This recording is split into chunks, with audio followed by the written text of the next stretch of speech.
All right. Got it. Okay. So let me just pop this question out before I go to the next slide. What are some of the myths that are out there that you are experiencing, or you know of other people experiencing, for older workers, for those of us who are boomers? What are some of the myths that you're bumping up against or that you've heard? For me, the main one that I've heard is that I can't stand for 8 hours. Okay. I can't stand up for 8 hours. Okay. So there's somewhere around our physical abilities, our energy level, maybe what we're able to do physically. Okay. What other myths? Workers are set in their ways. Oh, yes, we're set in our ways. That's called a fixed mindset, by the way. And anyone who's interested in knowing more about that, look up Carol Dweck. It's Dweck. And she talks about growth mindset versus fixed mindset. So some of us might have a fixed mindset. And what that does is it means I can only do what I've been doing for the last 30 or 40 years. That's what I need to keep doing. But there is the potential to shift your career, change what you're doing. Even the old jobs, if we go back to what we were doing, some of the skills have changed, and we absolutely can do that. It's just having that belief that we can learn new things, right? So growth mindset. Darlene, Sandy put in the chat, older workers aren't good with technology. Oh, that's a big one. That's probably the most common. How many of you have ever worked with your parents on their technology, right?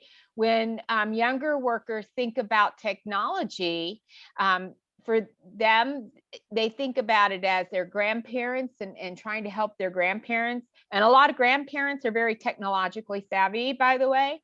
But that's kind of how they think of us, is not being able to learn new technology, right? And not being able to learn it fast, not being able to shift between different technologies.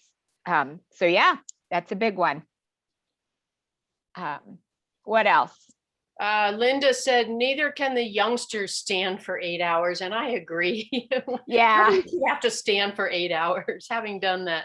The one I was going to say is about salary. There's a myth that we command higher salaries, and we want higher salaries, but also that can be a drawback. Yeah, so they already have that in their mind, that we've been working for this long, we've worked our way up, or we've worked our way laterally to a point where our salary is more than what they want to pay us. Are we doing a good job, though, with, if we're willing to take a step back in salary and we're able to do that?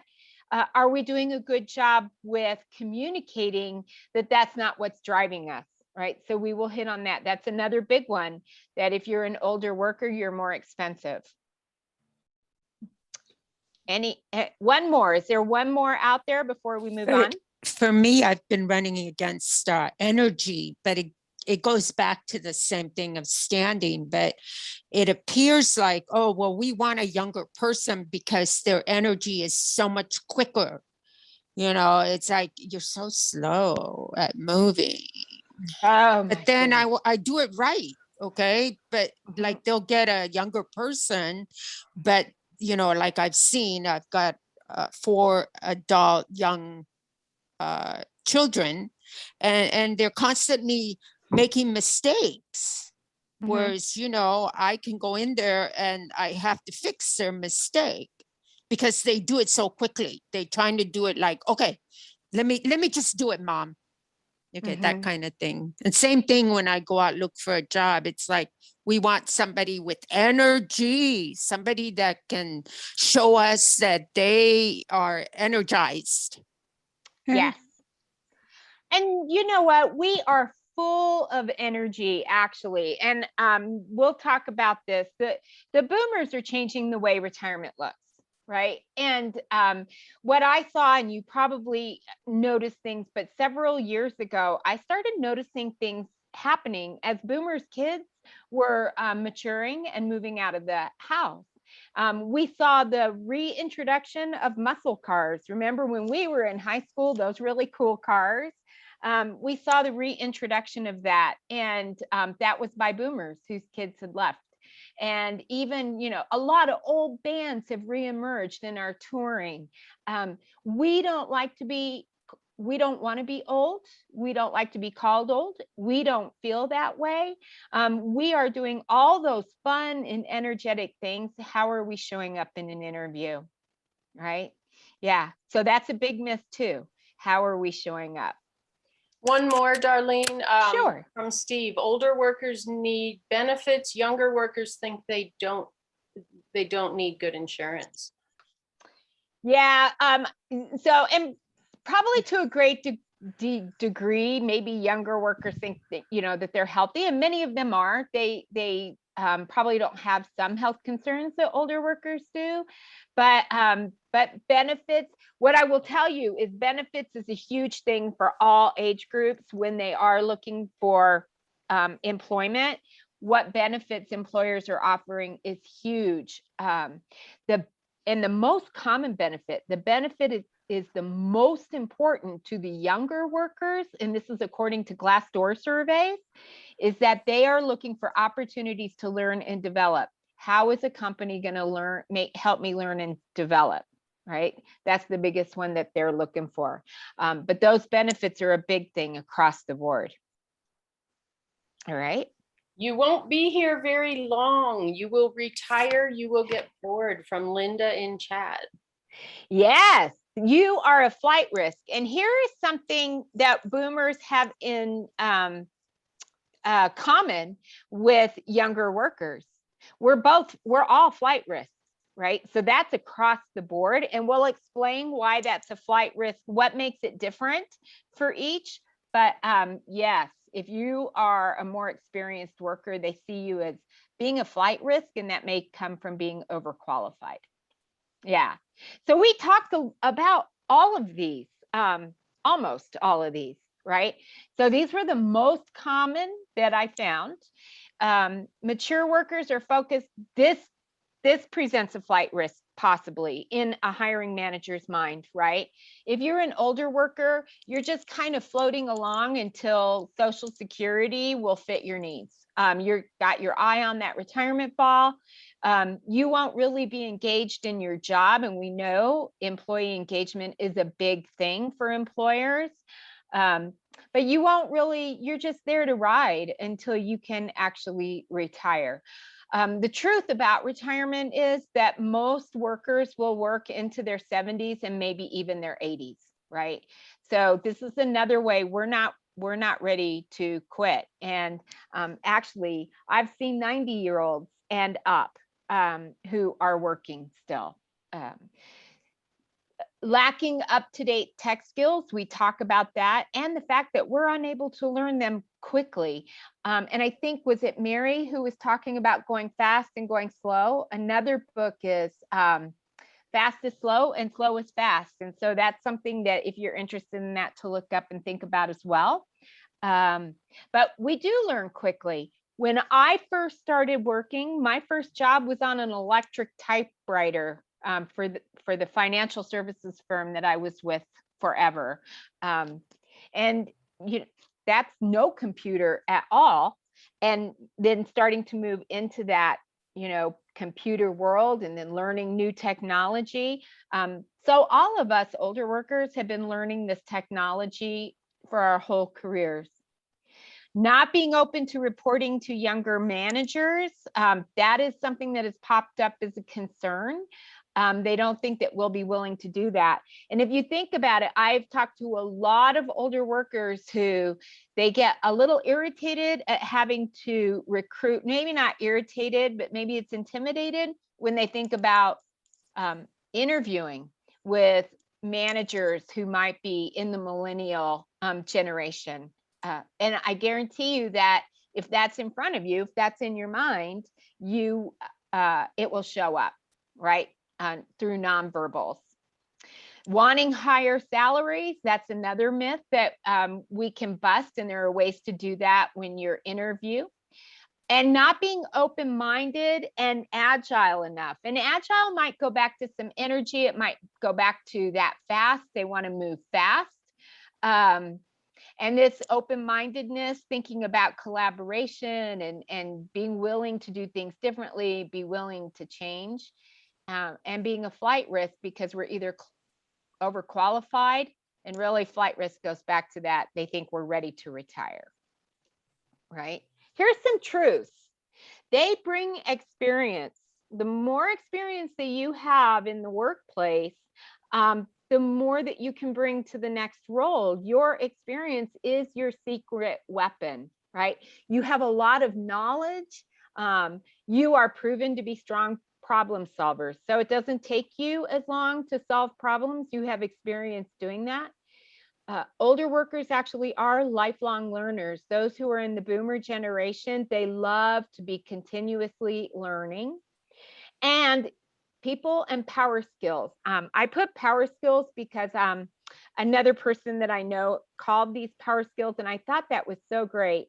We call these soft skills.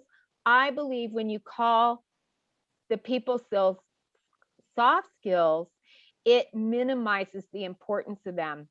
If you go out and Google and look for what are the top 5 to 10 things employers are looking for in new hires, what you will find is people skills. Things like emotional intelligence, problem solving, critical thinking. They're looking for those people skills, and older workers just have that from all their experience. Mature workers actually are adaptable. We've been adapting to a changing workforce and changing the way things get done for quite some time. We are agile and flexible. And then keep in mind, people are working longer. And so recruiters, hiring managers, they know that. They know that people are working longer. Okay. Oh, let's talk about the younger workers. And these are the people that we find in the millennial generation. Is there anyone on the phone or on this call that's in this generation? That must mean no. Okay, but it's nice to have a feel for them, I think, and to understand them better. So first of all, they don't like to be labeled. Just like boomers, no, we don't want anyone calling us old. They hate to be called out and labeled, and think about all the attention that we have been putting on them, and it hasn't been good, right? They've been stereotyped by the baby boomers. They have been labeled as lacking a strong work ethic, being obsessed with technology. They are very tech savvy. They used to be called the digital natives. The digital natives are actually the Gen Zs. Being entitled and even lazy, and being job hoppers. Look at that, flight risk. They also face the challenge of being overqualified, being younger. So the younger end of this age group, they haven't been in the workforce, a long time. They might have 4 or 5 years experience at something, but they're still looking at more of those entry-level jobs. And so they face that being overqualified as well, right? Here's some truths about them. They grew up with technology and they are tech savvy. So there has always been a computer in front of them, especially for that younger. The millennials are a very large generation, and they're kind of thought of as the younger group and then the older group in this demographic. They love feedback. And you've probably heard feedback is the breakfast of champions. It's actually a gift, right? They love feedback and they like it fast. And a lot of that comes from the internet, being on social media. They get feedback all the time from that. And it is very fast. So they take it seriously and they appreciate it and they want it. We think of them as, you want to be applauded, you want to be recognized all the time. They want the feedback. They're flexible and they drive continuous improvement. So they are always looking to what we can do better. They value collaboration and teamwork. Remember the whole everybody gets a trophy or everybody gets a participation ribbon? When it comes to making decisions, this group wants to involve everyone around them in that. That comes from that there's enough for everyone. There's enough recognition for everyone. They're very inclusive. They want to include other people in their decision making. And when you think about what collaboration truly is, it's bringing in diversity of thought, diversity of experience. What do other people think? And then bringing that into making decisions. And they think outside the box. These last two bullet points are hugely important because companies are moving faster. They have to change faster in order to compete. When I look at this, I think about Blockbuster, right?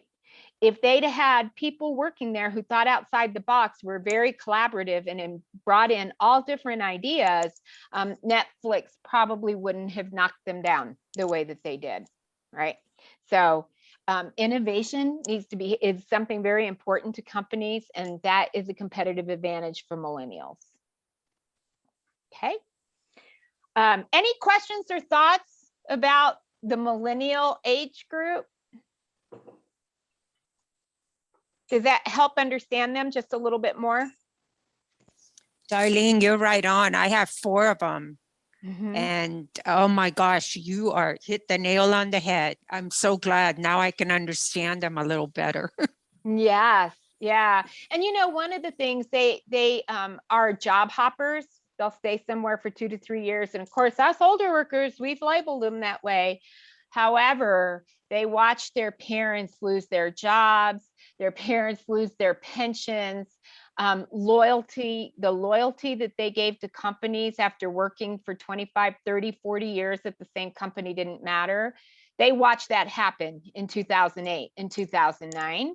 And so I think they're spot on, Oh my gosh, you are so right on. I thought, honestly, this is Mary. I thought that there was something wrong with my kids. No, nope, that's not.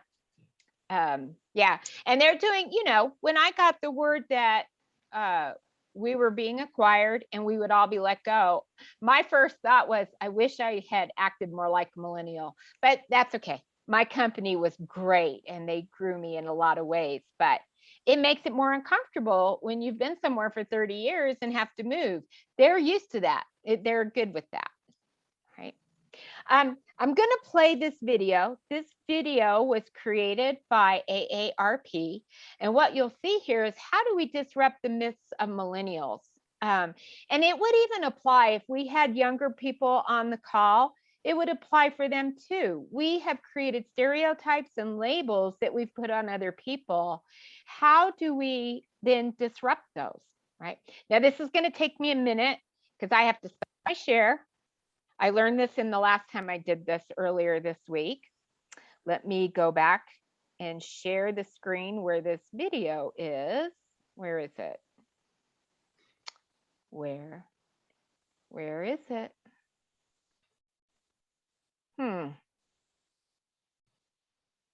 Now I'm showing my untech savvy self. I don't want to share that. I don't want to share that. Where is it? It always happens when we're looking for it. At least I that's know. what I discovered. I tested this before I got on the call this morning. I need a millennial right now. Okay, let me try this again. It's up. I don't know why it's not popping up.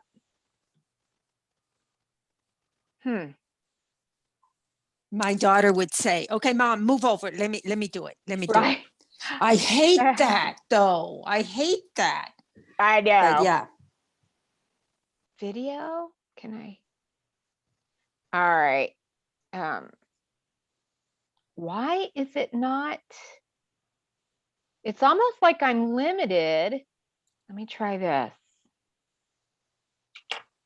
I didn't have this much trouble earlier this week. Are you limited in sharing capacity? No, I can share, but I can't find. It's not showing. Whiteboard, iPhone. Why is it? Oh, here it is. Okay, never mind. I found it. Can you all see the video? Yes. Okay, which is, okay. Hey, Can how's you it all hear going? it? You can stand right there. That's your mark. Yes. How you doing? Sound great. and Great. sound and Just tell visual. us your first name and your age. Okay. My real age? My name is Paolo. I'm 25 years old. My name is Daniela, and I'm 19. 24. 35. 31. 33. I'm 26 years old. What age do you consider to be old? Late 40s? Maybe 50. I feel like 30 is a new 20, so I'd say like 40 is old. I'd probably say 50s. I'd like you to show me how an old person would cross the street.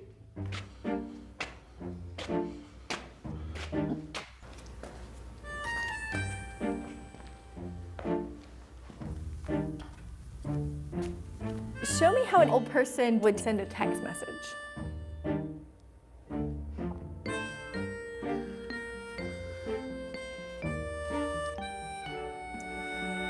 How might an old person do a push-up?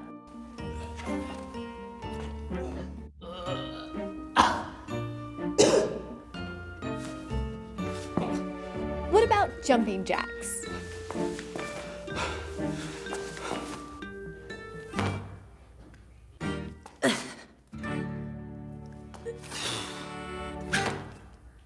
Okay, hang on. There's someone I want you to meet.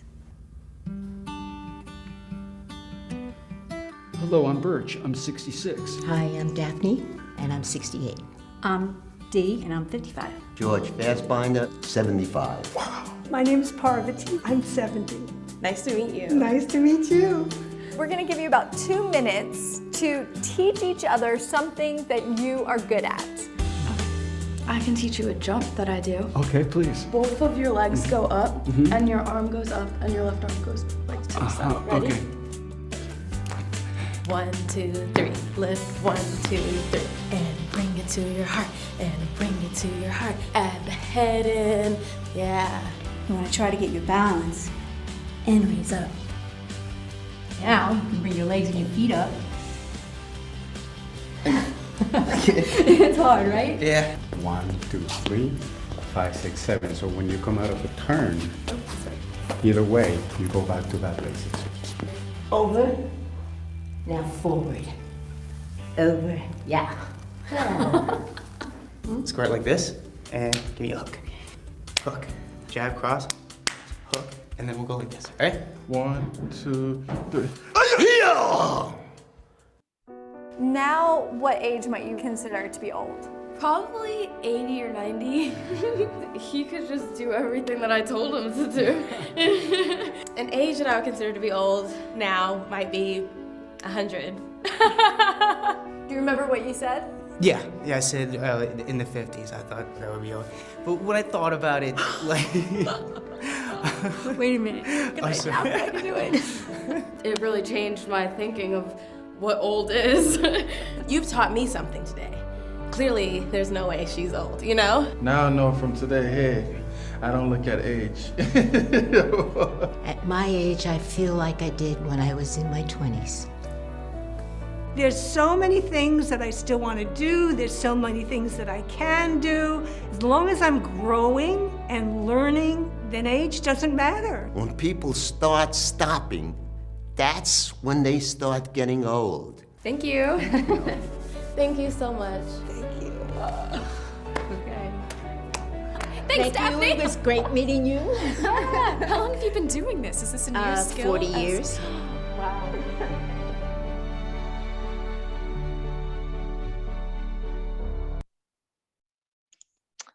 All right. So what did you take away from that? What popped out, stood out to you? Anybody? The misconceptions about age. Boom. Yeah, the misconceptions. And what do you, are you putting your age forward, or are you putting your skills and your experience and your knowledge and your value forward, right? What are you presenting and what are you reinforcing? And what is your mindset, right? Our mindset, I am coaching someone right now who in our first session, that was where we focused, because more than once in the first session, she said, I'm old. And she's my age. It's like, so first we have to take care of our own mindset. And then how do we move forward to show other people, take the focus off that age and put the focus on what we can do and what we bring and who we are, right? Two comments in chat. Steve says bias, and Sandy said, for some odd reason, that video brought tears to my eyes. I'm 55. Yeah. Oh, maybe it was because of that gorgeous 55-year-old who could balance on that piece of wood, right? Yeah. So, yeah.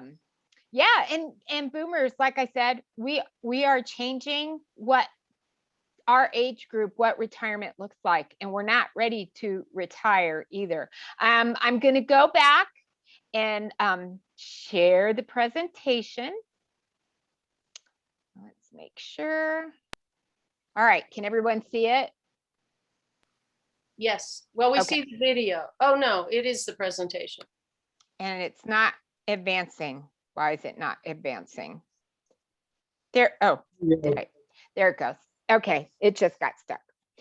So when you think about your competitive advantages, older workers have wisdom and know-how that you bring to the workforce in regards to how you interact with people and solve problems. You have a lot of those things that they are looking for right now that hits the top of their list.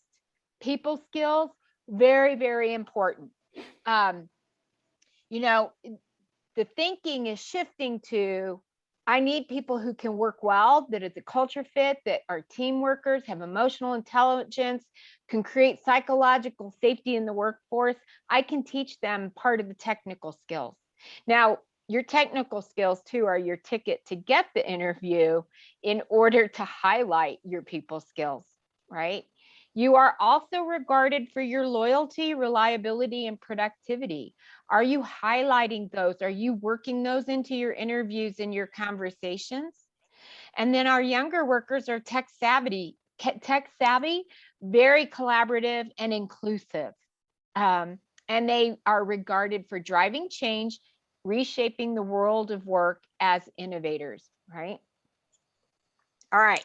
So I'll tell you who this person is in just a minute. I follow her. I love her. Workforce statistics by 2024, which that's only a couple years away, 13 million people 65 and older will still be working. Workers aged 65 to 74 are the fastest growing segment of the workforce from 2014 to 2024. And then by 2030, millennials will make up 75% of the workforce. Here's something else to think about. So the Employee Age Discrimination Act was passed in 1967. If you are 40, you are considered an older worker, and that law covers everyone 40 and up. What really stood out to me and what I think about is millennials also experience age discrimination, and they are not covered by an age discrimination law, right? So something to think about there, right? The oldest ones though did just turn 40 this year, and they are protected. So the oldest millennials are now older workers. They're right there with us, right? This person on the slide, I thought she was a great example. In this picture, she is 85. She started working on weightlifting and bodybuilding when she was 57.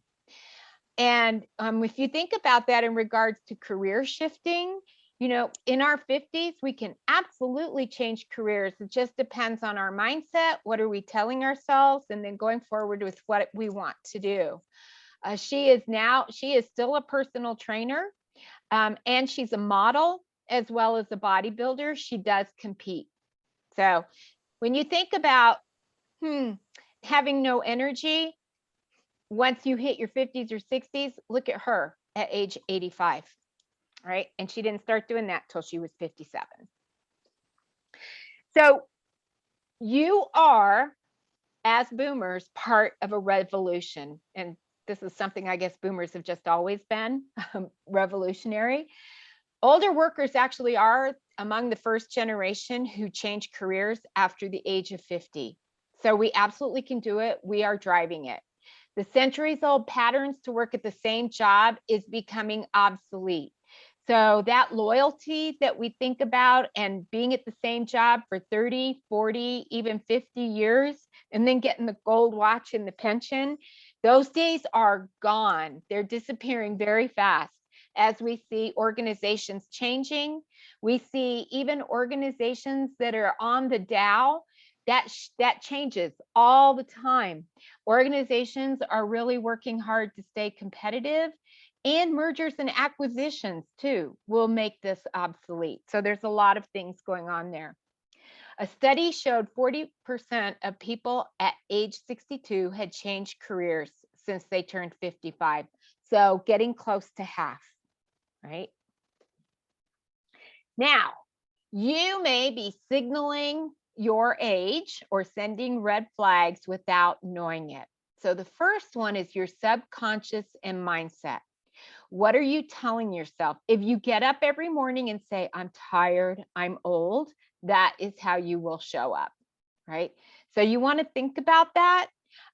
Outdated resume formats. That was one of the things when I first started down this road to help people with their careers, was the resume format looked different. Dated software. What is showing up on your LinkedIn profile? What is showing up in your resumes that can give your age away? Do you have programming languages that were really hot 20, 25 years ago, but they went obsolete 15 years ago? So different certifications and skills, you may be providing clues to your age. Incomplete LinkedIn profile, and that includes a picture. So, thinking about your LinkedIn and how complete it is. And some people don't have a LinkedIn, and recruiters are out there looking for your profile. An outdated email, we'll talk about that. I have seen that so many times, and I've even seen someone with an AOL LinkedIn, which I didn't even know you could have anymore. More than 10 to 15 years of experience showing up. And we'll talk about if you have experience from before that and there's skills there that are relevant, you don't have to put dates to that. You don't want to give that away. They're going to know how old you are when you get into an interview with them on Zoom or face-to-face, however that goes. But you need to get in front of them in order to do what we saw happen in that video, right? And then using formal language, dear sir, or madam, or to whom it may concern. Those are, don't use those. Just take those out of your materials. Any questions or thoughts? This is an overview of a few things we're going to talk about. Okay. So the ageless resume, use a current resume format. If a few bullet points down from that, you see, don't include an objective statement. Your objective is to land the role. So take the objective statement out if you have one. What you want at the top of your resume is a summary, and you want your key skills. And your resume needs to be targeted. So what I would say is if you're going to have somebody do your resume, keep that in mind, that each resume you send out needs to be customized, right? There was the days we could go and just make a bunch of copies of the same resume and send that out, but it needs to be more customized to the role now. Do you have the key skills in there that will get through an applicant tracking system? Very often those resumes don't get through to a human just because there's not enough key skills within the resume. So you have to shred that job description, pull out those key skills, and get it into your resume. One of the things that I recommend is create a master resume. Go out and look at what are those key skills that are out there, and get as many of those into a master resume as you can. This master resume is your hub where everything exists, but it's not the one that you'll send out. What it does is it makes it easier every time you do create a resume for a role, is to just pull out those things that apply to that role, right? To make it easier for yourself. Make it easy for employers to contact you. If you're waiting for a callback, if you've submitted a resume, answer your phone when it rings. Make sure you're answering it when they call.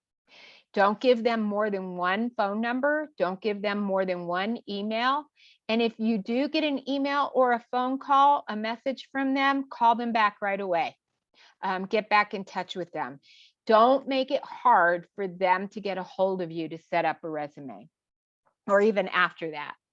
Don't list every job that you've ever had. I've seen some resumes that are a task list of every task that they've ever done.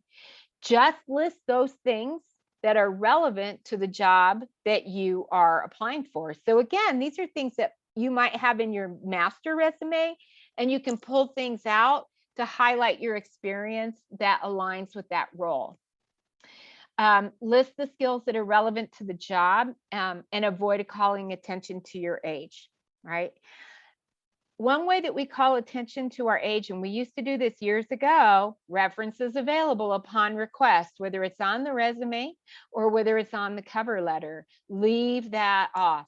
People know you have references, and if they want them, they'll ask for them. Or when you get an interview, a phone interview, or you get an interview, you can say, I do have references. If you want those, I can provide them, right? Bring copies of your resume with you when you go to an interview, just in case they want them, or you can leave them a copy of your resume. Make sure your resume highlights your skills, not your age. So go back and look and see, is your resume calling out your age? And maybe have somebody else look at it. Have a friend look at it, a family member. If you have a coach or someone in your network, an accountability partner, have them comb it for you. Love is blind. We love our own work. So have somebody else comb it and see if anything pops out. Questions or thoughts on the resume? Darlene, I did for my job application recently, I did take out references available upon request. I did change my objective statement to a summary statement. But I also, and I did this deliberately because it was with Boulder Valley Schools. I also left in all my experience and my dates, which I'm pulling out because I haven't heard from them. Because I wanted them to know I had worked for a long time for Boulder Valley Schools, but I didn't need the dates, I don't think. Yeah, so even with that, and the other thing too is these are guidelines. So look at where you're applying, and see what works there. Like if you're applying for a federal job, that's going to look a little bit different, the resume. So look at what you're applying for and what works, right? And if there are things that are working for you right now, to that. You can add skills. So I've been asked, what do we do if the skills that I had 20 years ago are relevant to this job? So you can list additional experience. Some people do a functional resume. Recruiters don't like those as much, right? But you can. But another way to do it is to say additional experience, list the company, list the skills, but don't put dates, right? Don't do anything that's going to give a clue if you think there's an ageism issue that will make them not call you. Darlene, that is part of the reason I left it in Boulder Valley Schools, but that's another story. Steve asks in chat, what about letter of recommendations? Same thing. If you have a letter of recommendation, you could print it and bring it with you, or you could let people know that you have it. But again, don't put it on the resume, right? That's a different, hold on to that until they ask for it or till you have an opportunity to share it. That also makes me think about with LinkedIn. I don't think we ask for recommendations enough from people. So on LinkedIn, there's endorsements where people, when they go to your profile, they can endorse you for different skills. The recommendation is something that someone does, just like a letter of recommendation. And I would recommend that you ask people if they'll do a recommendation for you on LinkedIn. If you're not familiar with how that works, you can send them a request in LinkedIn, and then they do the recommendation.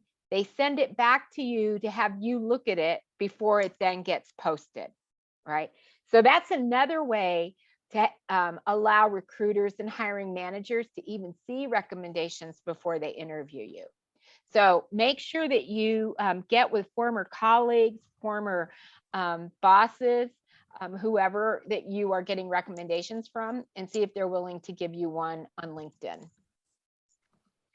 Another question in chat is, did you mention length of resume? Oh, I did not. So if you can keep it to 1 page, do that. For those of us with much experience, we may go to 2 pages, but do not go over 2 pages. And the way that you can do that first is go back 10 to 15 years on your resume, and don't list tasks. Resumes and the workforce centers have great classes on resumes, but what you want in your resume for each role that you are listing is you want it to be high level and you want it to be achievement oriented. So what was it that you did? And I'm not talking about a task list, but what did you do and what was the result of that, right? And that's why you also have a different skills section at the top where you can bullet list some skills. Great question. Other questions? Oh, the other thing I thought of here was what you mentioned last time about the 6 second, and my daughter, the recruiter, also says that 6 to 9 seconds is what the recruiters spend on your resume. Yes, this is one reason it is so important to get that resume format right. And you want the most important stuff at the top. And if you do get through the applicant tracking system and a recruiter gets a hold of your resume, they spend 6 seconds to decide if they even want to look at it any further, right? So that 6 to 9 seconds, they'll look at what's up there at the top. So you want to get them to want to talk to you in that first 6 seconds. So that's why at the top, have those key skills and stuff and make it very, very high level so that you get those keywords in and they can read them. Make it easy for them for that stuff to pop out. Anything else? Two comments from chat. The first one says, everyone I have talked with wants dates of when you worked at a company. She puts month and year. The second comment is, I've heard 2 pages is considered standard for experienced workers. I don't think 1 page is realistic. Yes. So when it comes to younger workers, 1 page is probably more realistic. My resume is about 1 1/4 pages, just because of stuff that I have left off of there that wouldn't apply to anything that I would be doing going forward. But 2 pages is absolutely fine. Don't go over 2 page, and you do be careful about squishing it up. White space is nice. You don't want to do anything that's overwhelming the reader. So white space is nice to have in there so that it's very easy to read. And watch the font size. Don't go below 11 on the font size, because sometimes to keep it to the right amount of pages, we start squishing things in and reformatting. And if you're having to do that, what you really need to do is go back and look and see how can you be more brief, or what can you take out? Are you putting too much in? Are you listing skills rather than your responsibilities in different roles? But 2 pages is fine. Any other?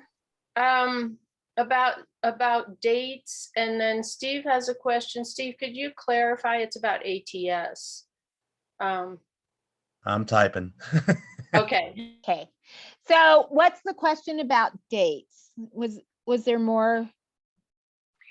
And I've Actually- heard this before. She says, everyone I have talked with wants dates of when you've worked at a company, and she puts month and year. I wonder if that is to screen by age. Yeah. So here's the thing. You want to get your resume through an applicant tracking system and not get rejected because if you think that there could be an ageism issue, right? So that's why you want to look at what you're giving away in those dates. There is an opportunity once you get an interview or get in front of people, get that phone screening to talk more. But what stands out in the AARP video we saw is if once we get in front of somebody, that's our opportunity to start disrupting the myths, right? Now, sometimes you will have to put it, and then so you have to do it. But whenever you can, leave off anything that's obsolete or that goes back too far. They shouldn't, if you have jobs that go back 20 years and there's nothing in that role that applies to the job that you're applying for, there's no reason for them to want that information, right? So try to keep it to 10 to 15 years, and they're not going to know that you're old enough to have worked that long and that there's more information until you're in front of them, maybe, right? So just keep that in mind when you're doing your resumes. What was Steve's? Go ahead. The ATS question, how much is the ATS weeding out qualified workers and leading to the worker shortage? Any comments? So so the way that it works, well, I'll give you an overall statistic, and this is further on. So with the applicant tracking system, there's an average. This is an average. Each role gets an average, depending on the role, of 250 resumes. From that, about 6 to 8 people may actually get called for an interview. So the good news there is if you're getting interviews, then your resume is getting through the applicant tracking system, and you are of interest. You bring skills that the recruiters are interested in. So the way to get your resume through that applicant tracking system, and this is why it's so important to target your resume to the role, is go into the job description, find those key skills, and get them into your resume. And at the top, if you've seen a resume that has the bullet points underneath the summary section, or it can be above it, but that summary, there's a bullet point list at the top. And you can change those to make sure that they match the key skills in the job descriptions, but you get them up there so they stand out on their own for the recruiter, and make sure you get as many of those key skills into that resume at the top as you can. That will push it through the applicant tracking system. That's what it's looking for. It's doing a match on those key skills. Does that help?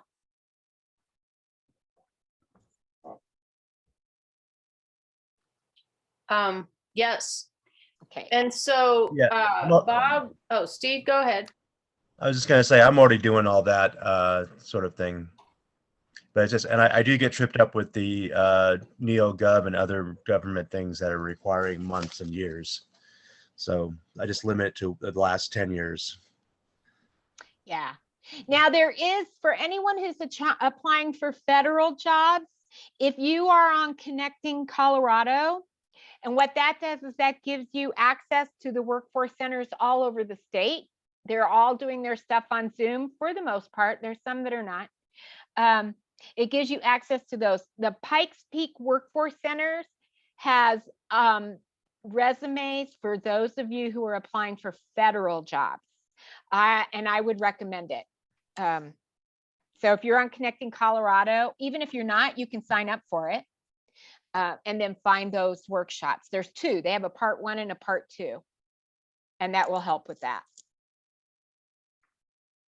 All right. Other questions or thoughts? One more question. I was told to leave my graduation date on the resume, and then a comment by a likely millennial. Take your graduation date off the resume. If you graduated more than 5 years ago, take off the graduation date. Right? They don't need that. Right? If you and younger people do put their graduation dates on there, but even think about that. If it's more than 5 years since you graduated, take it off. It's not necessary. And it just gives a big clue.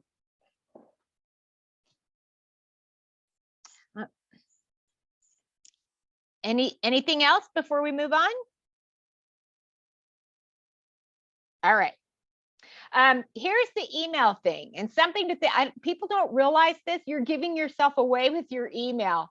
So make sure you're using a current provider.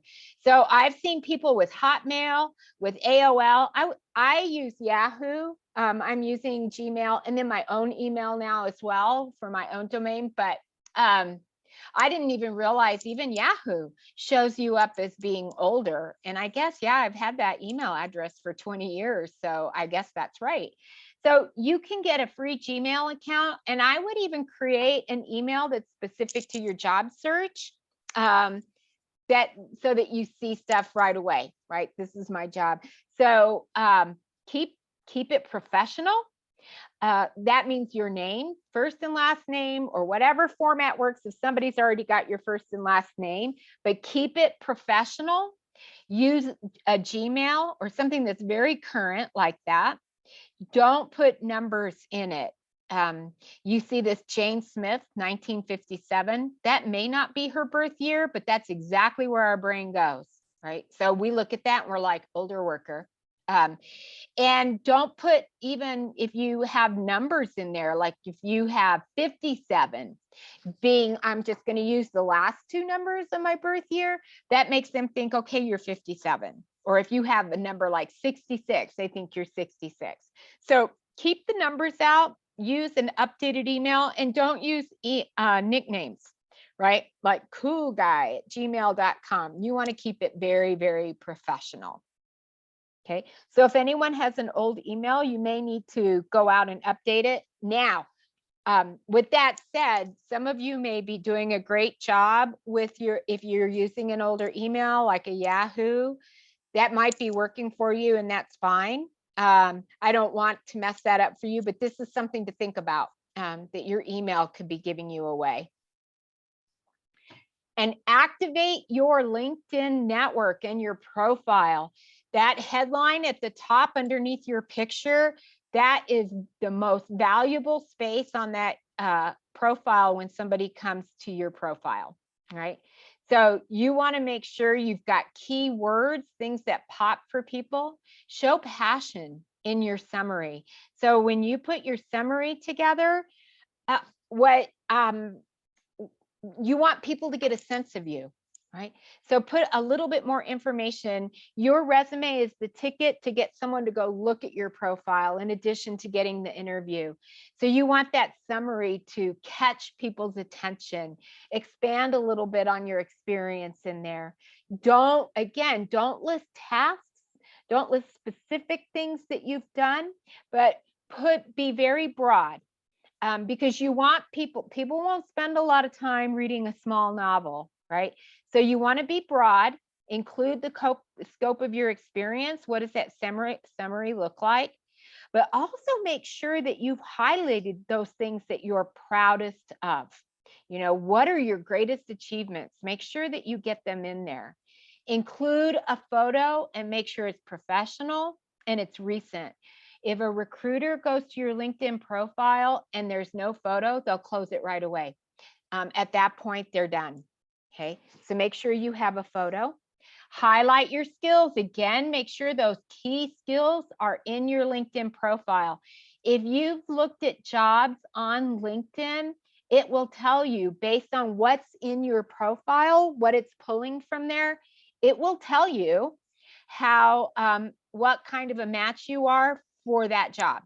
Do you have 8 of the 10 skills or 9 of the 12 skills? Or are you a great match? You have 11 of 12 skills, right? Be proactive, connect, connect, connect. All right. So follow companies that you're targeting. If there's companies that you want to work for, get on their page on LinkedIn and follow them. One advantage to that is when they post articles, you can go in and you can comment on the articles. Be very thoughtful about your comments. Don't just comment to put something out there, but be very thoughtful and be very purposeful about what you're commenting on. If groups, find different groups and different associations that you can belong to for either your industry or the type of role that you're looking for, different networking groups. Get in those groups, start commenting on posts in those groups, and find opportunities to connect with people that are in those groups, right? So who can you connect with in those groups that might be an advocate for you when it comes to looking for a job? People all around us that we don't even think of who could help us look for a job, or they know of positions that come open. You want to make sure that you are activating that network and then nurturing it. Networking is not just one way. So make sure when you're networking with people that you are also focused on how you can help them, right? What can I do for you? Send an article. If you interview with someone, send an article sometime after that. Use LinkedIn. And when you do land a job, do not forget about nurturing your network, because we all know those people who pop up when they need something and we might not hear from them for 3 or 4 years and then they pop up. Make sure those very important relationships, you're nurturing them. And that is just about it. Thoughts or questions, or what are you doing in LinkedIn that's working for you?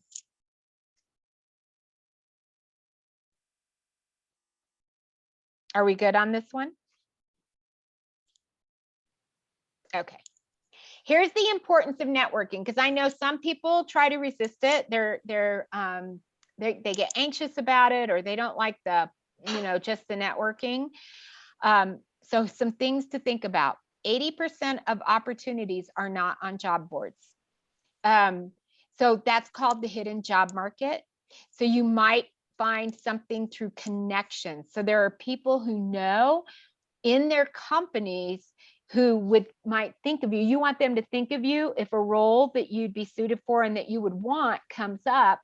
You want them to think of you. That's the hidden job market. Nearly 70% of jobs are landed with the assistance of an internal referral.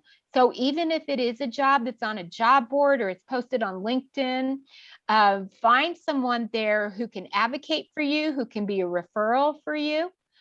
Every job, we already talked about this, every online posting receives an average of 250 resumes. So again, like I said, if you're applying and you're getting interviews, so you're getting noticed, then you are rocking it, right? Just keep going. And 75% of all companies use an ATS. There are some companies, Twilio is one of them, that they're very clear that a human does look at every single one of their resumes. So there are some companies that are seeing the advantage of treating us like humans, but 75% use applicant tracking systems. Okay. Is everyone convinced now to activate those networks? All right. Yes. Okay. Answer the questions not being asked. So some things to work these into the conversation. So find ways to work these in. And some of them you may not want to unless they ask. So be in the now. Show that you are up to date. So how can you highlight how tech savvy you are? There's so much different technologies out there that every industry or every role has multiple different software that they use to do their jobs. So find out what that company is using. How can you speak to that technology? Do you know what the technology is for the roles that you're targeting? Do you know how to speak to it and what it does? I wouldn't go in and get 100% proficient on it, but if you could find a lot of technology, you can go in and sign up for a 30-day free trial. but be able to speak to the technology. If you do try to learn all the different technology that's applicable to the industry you're targeting, your hair will be on fire. You can learn it 100% once you get the role and you know which technology to target. But be able to speak to technology. What's the latest and greatest, and what is it used for? Is there technology that you've been using that's very similar, that the transition would be easy? How do you work that into the conversation? Know what the latest trends are in your industry. How is your industry changing? What do you know about that? What does that mean? Why is it changing? Be able to speak to that. Find ways to talk about your willingness to pivot, try different approaches, and share experiences about your will that show how you are a continuous learner. You want to express that you enjoy new challenges, that you like to learn new things, that you do that all the time. And then take the initiative to explain how you enjoy working on a diverse team. What are some examples that you have when it comes to diversity? And when I'm talking about a diverse team, I'm also talking about, generational differences, diversity, experience. We all have different experience. We have cognitive diversity. We all have different thoughts, right? Different ideas.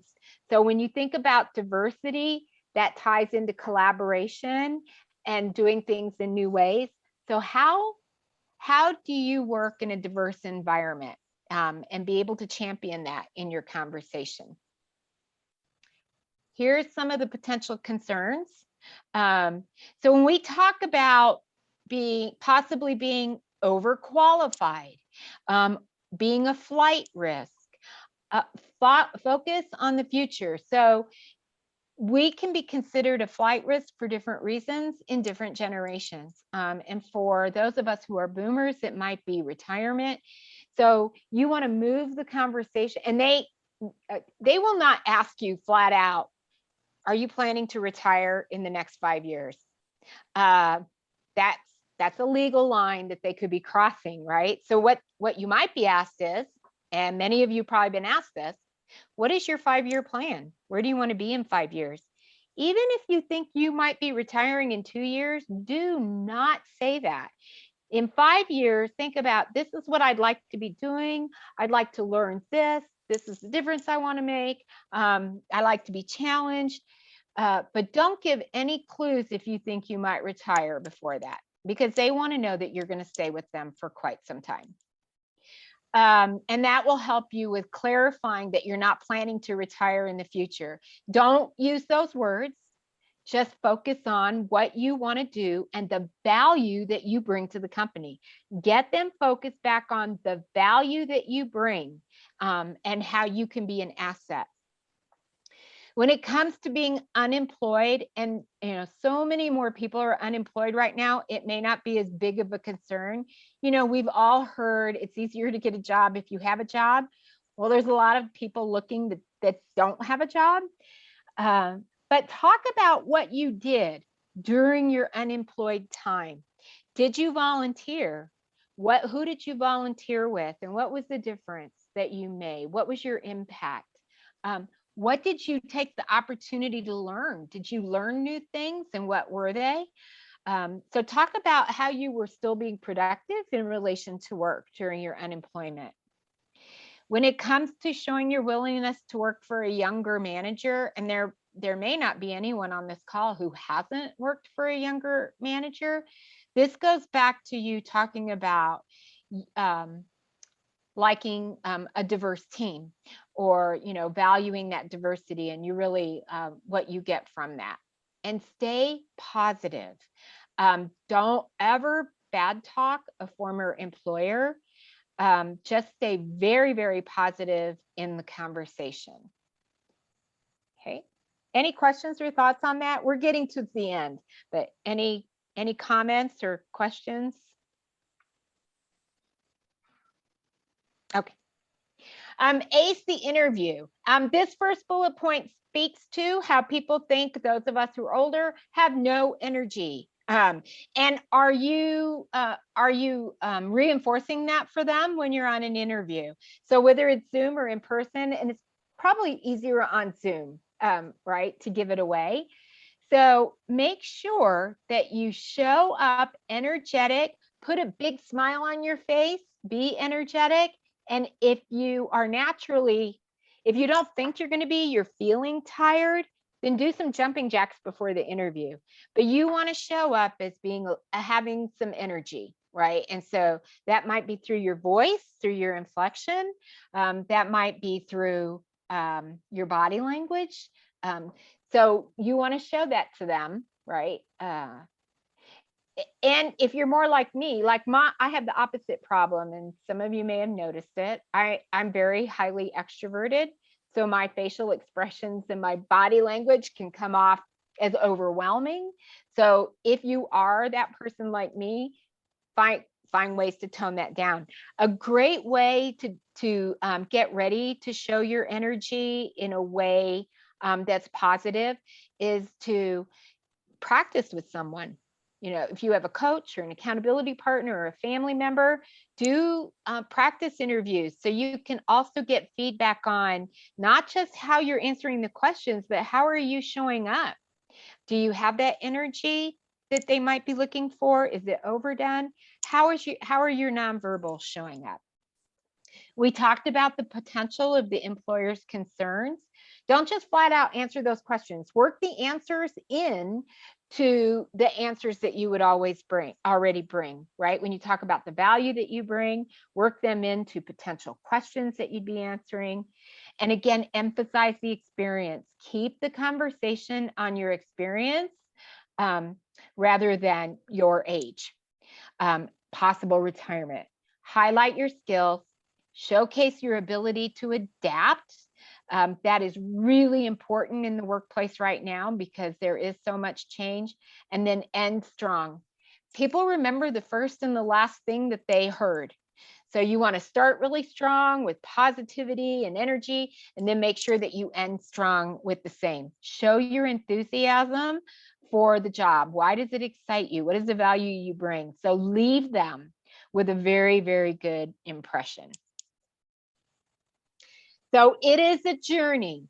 Keep moving and be resilient, right? So when it comes to being resilient, if you find yourself continuing to be the bridesmaid, or even if you feel like you're not getting an interview, but once you get those interviews, your resume is making it through. So that's success.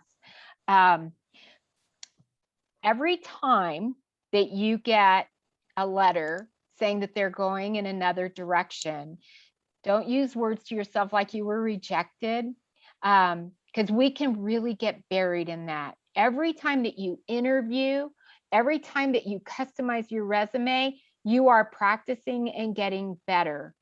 So keep that in mind. Find a way to put a positive spin on that. The person that Lauren was talking about at the beginning of this call, the way that I saw her journey, because she's been looking for a year and then she got this great job, is the other jobs weren't meant for her. It was this job, and the universe was just waiting to hand it to her. Find new ways to grow and develop, and then make sure that you get those in there. I also think about this. A year and a half ago, the world went remote.